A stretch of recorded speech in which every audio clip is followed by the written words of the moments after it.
Hi, Jose. Welcome back to London. If you look to your right, there's that picture of you famously holding up 3 fingers. To your left, there's a picture of you with your second Premier League trophy. There's also another picture here. 5 pictures in this big room. 3 of them are of you. I know you say that you're not a blue anymore, but will you always inside be a little bit blue? Of course. And is it like coming home? Of course. Of course I will always be a blue. I'm part of their history, and they are part of my history. I helped them to become a bigger Chelsea, and they helped me to become a bigger Jose. When I say I'm not a blue, I hope everybody understands it, that I'm speaking about the job that I have to do, tomorrow. But in relation to these pictures, there are not many clubs that do this, because in many, many clubs, it looks like there is a fear of what happened in the past, and there is a continuous transformation of pictures. Sometimes it looks like they want to delete people that made history in the clubs. I think this show that Chelsea is really a big club, because big clubs are also about principles. Here in front, please. Hey, Jose, welcome back. You once said that until another manager wins 4 Premier Leagues, Judas is #1 here, obviously. Do you still feel that way? And secondly, do you feel like this is a good time to be playing Chelsea, given there's quite a lot of negative results, pressure on Maresca, and what kind of job do you think he's done so far? You know, Chelsea is a winning machine that had in the past 2 or 3 years a moment without trophies. But Chelsea won something before my time, and then we start winning, and then my team kept winning, and then transformation, new teams, new coaches, more trophies, European trophies, the biggest one of them, the Champions League. So Chelsea is a winning machine. You know, I'm the biggest one until somebody wins for. These are faits divers, but not really. Hi, Jose. Great to see you back in London. Thank you. Great to see you too. We're in this room. You told everybody when you first arrived you were the special one, and you were, you still are. I didn't say that. Oh, what did you say then? No, I didn't. A special exactly. one. Okay, you were a special one. Exactly. You were a special one. This place is special to you. So romantically, did you hope one day you'd be able to come back here and manage again at Chelsea? And because we never know what's around the corner, will you be treating tomorrow extra specially in case it's the last time you're on the touchline managing? We never know. We never know. After 25 years, I was expecting to go back to Portugal, to the national team, not to Benfica. And I'm back to Benfica. So I don't have career projects. I don't try to think what can happen, what cannot happen. The important thing is you give everything where you are. You leave clubs like I normally do, without a word. Close the chapter, no more words, think about the next. I left Fenerbahce 1 month ago without a word, and now I am in Benfica, and I am very, very happy. Big responsibility, even for a guy like me with so many years of age and years of football. Benfica is a huge responsibility for different reasons. Some of them I keep to myself. But to coach Benfica is a big responsibility. You know how I am. I just love it. And let's go tomorrow. Will be my Chelsea until start. Will be my Chelsea after the game. During the game, that's my Benfica, and the only thing that matters. Hi, Jose. Last few times I've seen you here with Manchester United and Tottenham, you were booed by the supporters, but it seems a bit different now. Now you're a Benfica manager. No? No. When something happened was that one member of Chelsea dugout insulted me. I react, and people thought I was reacting to Chelsea goal because the result was 1-1 and Chelsea scored in the last minute, and people thought that I was reacting bad against the goal. Was not the case. The coach was Sarri. He was absolutely top in the way he reacted to his assistant.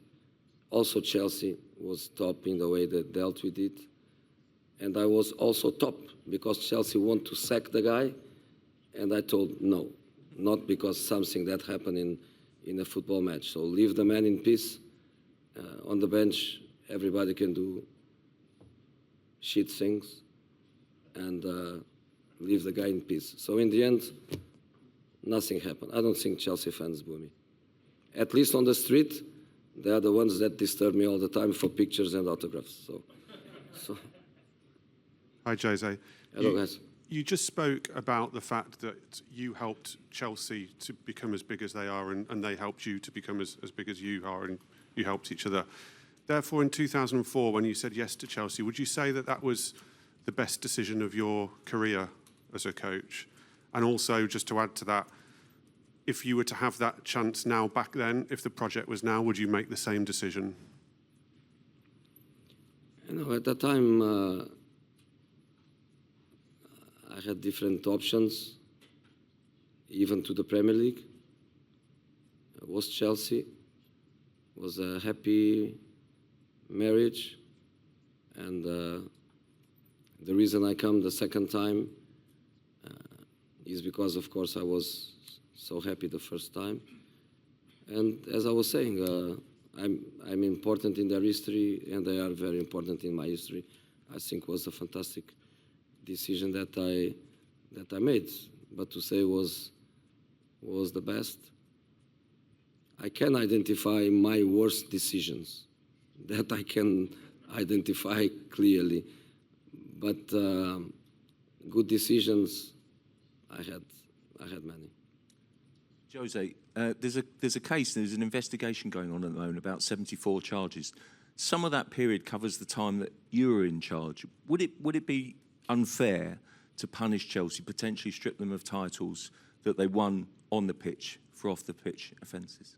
Not Man City? No? Well, they're investigating Chelsea, aren't they? Yeah. What's your view? I have no idea about it. I have no idea of what the charges are. I will try to understand it. Hi, Jose. Good to see you. You've spoken a few times about Chelsea's history. Now, under this ownership, it's a different kind of history. What do you make of this youth-led Chelsea project? And how do you think you would fare working in a model like Chelsea's? Honestly, I don't know the model.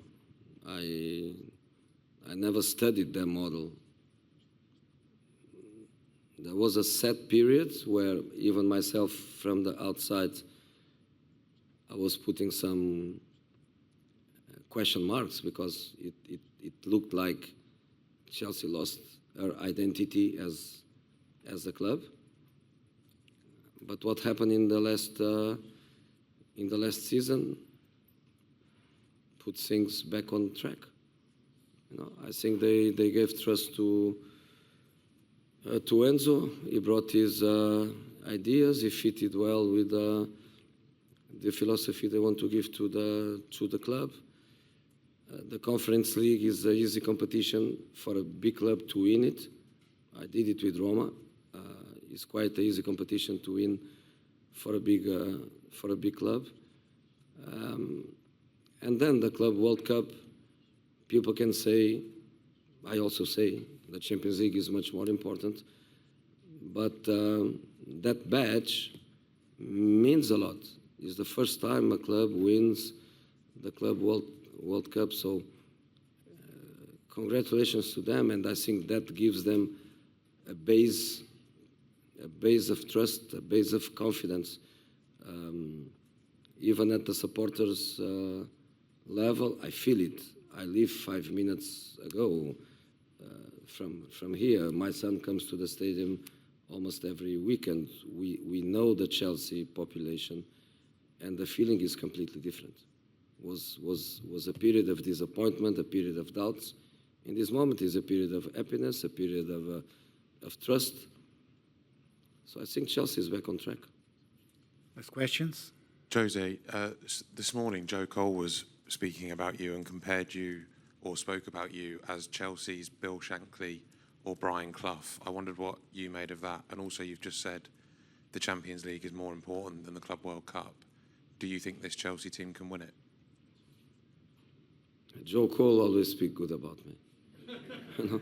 Doesn't matter what I do, even if I do wrong, Joey is my Joey, JT is my JT, and some of the boys are my boys, and we always support each other.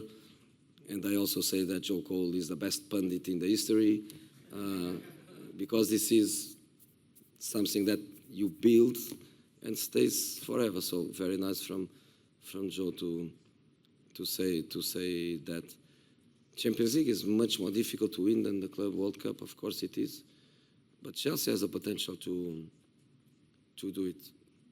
I think I don't see any reason to say no chance of doing it. Finish there.